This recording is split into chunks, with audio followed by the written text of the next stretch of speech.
The old man sat alone on a wooden bench at the railway station. It was raining. People rushed past him, some trying to catch trains, some laughing, some glued to their phones. But he didn't move, he just sat there, holding a small, worn-out bag. Every few minutes, he looked toward the entrance as if waiting for someone. Hours passed. No one came. A young boy selling tea noticed him. "Sir, would you like some tea?" The old man smiled softly. "How much is it, son?" 20 rupees. The old man checked his pocket, a few coins, not enough. The boy looked at him for a second, then handed him the tea anyway. "It's okay, this one's on me." The old man's eyes filled with tears. "Thank you, may God bless you, son." He held the cup with trembling hands. "What's your name?" the boy asked. "Rahman. Are you waiting for someone?" Rahman looked at the entrance again, hope still alive in his tired eyes. "Yes, my son is coming." The boy smiled. "Oh, when will he arrive?" Rahman paused, then said quietly, "Maybe today." The boy didn't understand the weight of that maybe. 5 years ago, Rahman wasn't alone. He had a small home, a loving wife, and one son, Adil. Adil was his entire world. Rahman worked day and night as a laborer just to give his son a better future. "Dad, I want to become an engineer." Rahman would smile proudly. "You can become anything you want, son. I'm with you." He sold his wife's jewelry to pay for Adil's education, skipped meals so his son could eat, walked miles to save money.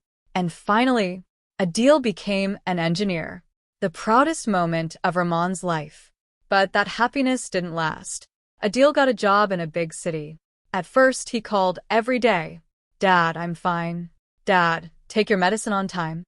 But slowly, the calls became shorter. Then weekly. Then monthly. Then nothing. One day, Rahman's wife fell seriously ill. He called Adil again and again.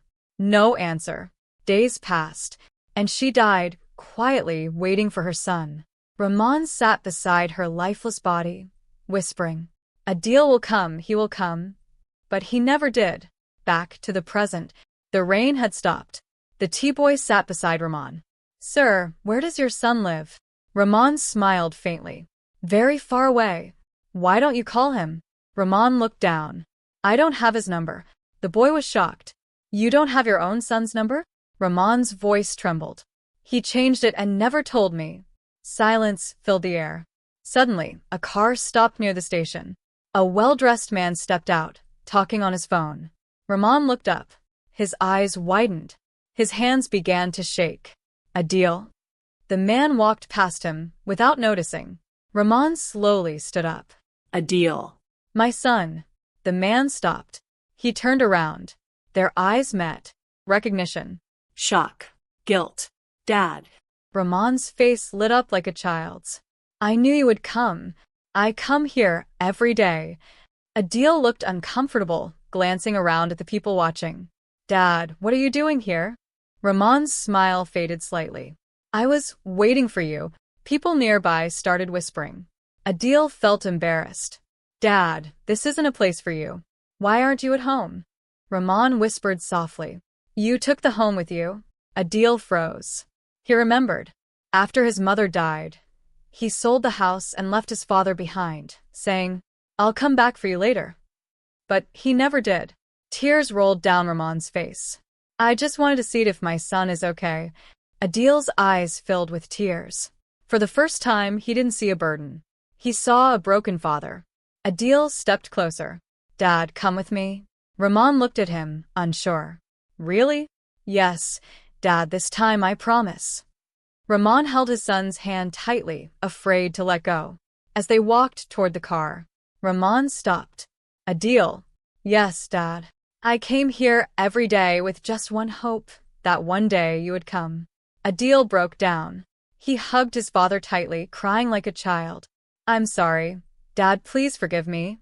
Rahman closed his eyes. A father is never angry with his son. The car drove away. The tea boy stood there, watching silently. He smiled, but his eyes were wet. Because that day, he learned something powerful. Some people don't need money. They just need someone who doesn't forget them. Moral: don't ignore your parents while chasing success. One day, you may realize